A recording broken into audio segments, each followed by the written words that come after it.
بسم اللہ الرحمن الرحیم۔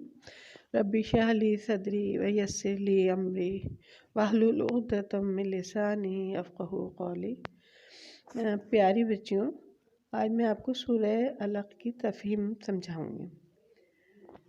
سورہ علق جو آپ نے ابھی پڑھی ہے، ترجمے کے ساتھ اس کو پڑھیں غور سے۔ اور اس سورت کے 2 حصے ہیں۔ پہلے حصے میں نبی صلی اللہ علیہ وسلم سے پڑھنے کے لیے کہا گیا ہے۔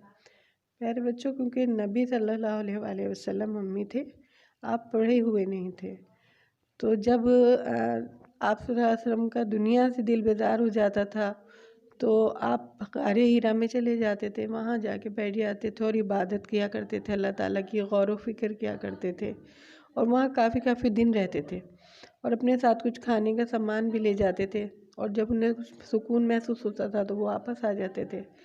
اسی طرح ایک دن آپ غار حرا میں عبادت کر رہے تھے تو ایک فرشتہ آیا اور آپ صلی اللہ علیہ وسلم سے فرمایا اس نے کہ پڑھو، یعنی اقرا، پڑھ، اللہ کا نام لے کر۔ تو آپ صلی اللہ علیہ وسلم نے فرمایا کہ میں پڑھا ہوا نہیں ہوں۔ تو اس فرشتے نے آپ صلی اللہ علیہ وسلم کو پھر دبایا اور پھر کہا پڑھ۔ آپ صلی اللہ علیہ وسلم نے پھر فرمایا کہ میں پڑھا ہوا نہیں ہوں۔ تو پھر اس طرح اس کے کچھ 5 آیات انہوں نے پڑھائی فرشتے نے۔ وہ فرشتے حضرت جبریل علیہ السلام تھے، جو اللہ کے حکم سے آپ صلی اللہ علیہ وسلم پر وحی لایا کرتے تھے، اور یہ پہلی وحی تھی۔ اس کے بعد آہستہ آہستہ قرآن مجید نبی صلی اللہ علیہ وسلم پر وقتاً فوقتاً نازل ہوتا رہا، اور اس طرح 23 سال میں تقریباً یہ مکمل ہوا۔ تو اس میں علم کی زیادہ اہمیت ہے۔ اس کی ایک حدیث بھی ہے کہ حضرت محمد صلی اللہ علیہ وسلم نے فرمایا کہ سب سے پہلے قلم کو پیدا کیا گیا، اور جب قلم کو پیدا کیا پھر اللہ تعالیٰ نے اس سے کہا کہ لکھ، اور اس نے وہ سب کچھ لکھ دیا جو اللہ تعالیٰ نے اسے لکھوایا۔ تو علم کی بہت زیادہ فضیلت ہے، اور علم کی فضیلت سے ہی یہ قرآن شروع ہوا۔ تو پیارے بچوں، انسان کو جب اللہ تعالیٰ نے آدم علیہ السلام کو بنایا اور فرشتوں کو ان سے سجدہ کرنے کے لیے کہا گیا، تو وہ بھی علم کی بنا پر ہی کہا گیا، کیونکہ حضرت آدم علیہ السلام کو اللہ تعالیٰ نے وہ سارے علم دیے تھے جو اللہ تعالیٰ نے چاہے تھے، اور علم ہی کی فضیلت کی بنا پر حضرت آدم علیہ السلام کو سجدہ کیا گیا، اور انسان کو جو اشرف المخلوقات بنایا اللہ تعالیٰ نے، تمام مخلوقات میں سب سے افضل، وہ بھی علم کی بنا پر ہی بنایا گیا ہے۔ تو علم کی بہت زیادہ اہمیت ہے، اور علم حاصل کرنا سب کے لیے، ہم سب کے لیے بہت ضروری ہے۔ نفع دینے والا علم، کہ جو ایسا علم جو ہمیں نفع دے۔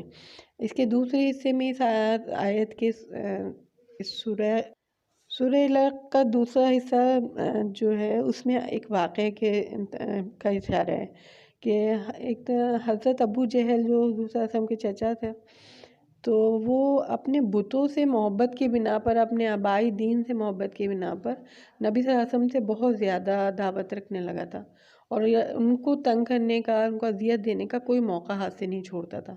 ایک دفعہ ایسا ہوا کہ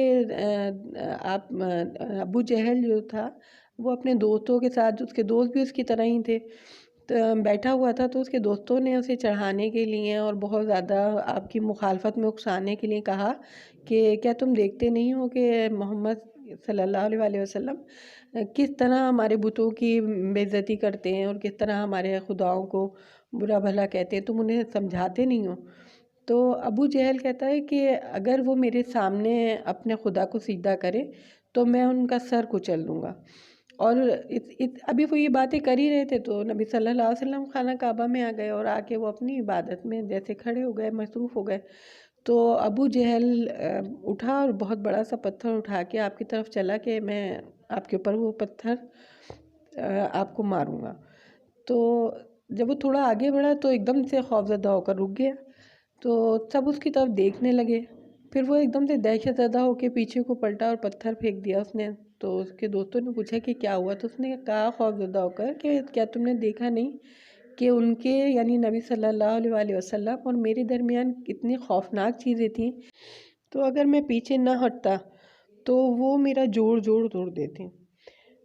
اسی اس پہ آیت ہے کہ اللہ تعالیٰ فرماتا ہے کہ کیا یہ ابو جہل نہیں دیکھتا کہ اللہ اسے دیکھ رہا ہے۔ تو ابو جہل کی یہ واقعہ جو ہے سورہ علق میں ہے۔ تو پیارے بچوں، اس میں ہماری صورت میں سیکھنے کے لیے ہمارے لیے یہ عمل ہے کہ ہمیں بہت زیادہ توجہ دینی چاہیے کہ ہم علم حاصل کریں، اور ایسا علم جو ہمیں نفع پہنچائے۔ اور سب سے زیادہ ہمیں مطالعہ کرنا چاہیے قرآن کا۔ اور قرآن میں دیکھیں، اب ایک سورت میں اتنی ساری باتیں ہیں اور اتنی ساری معلومات ہیں، تو پورا قرآن جو ہے وہ کتنے بڑے خزانے کا مالک ہوگا، اور کتنی معلومات ہوگی جو ہمارے کام آئے گی، جس سے ہمیں سیدھا راستہ ملے گا۔ کیونکہ قرآن تو آپ کو پتہ ہے نا کہ ہدایت کا راستہ ہے، اور یہی علم ہے صحیح۔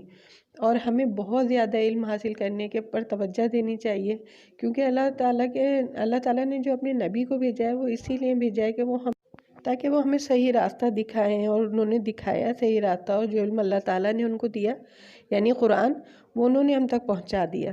اب یہ ہمارا عمل ہے کہ ہم اس علم کو کس طرح سے حاصل کرتے ہیں، اور کس طرح سے اس کو نفع بخش بناتے ہیں اور دوسروں تک پہنچانے کا باعث بنتے ہیں۔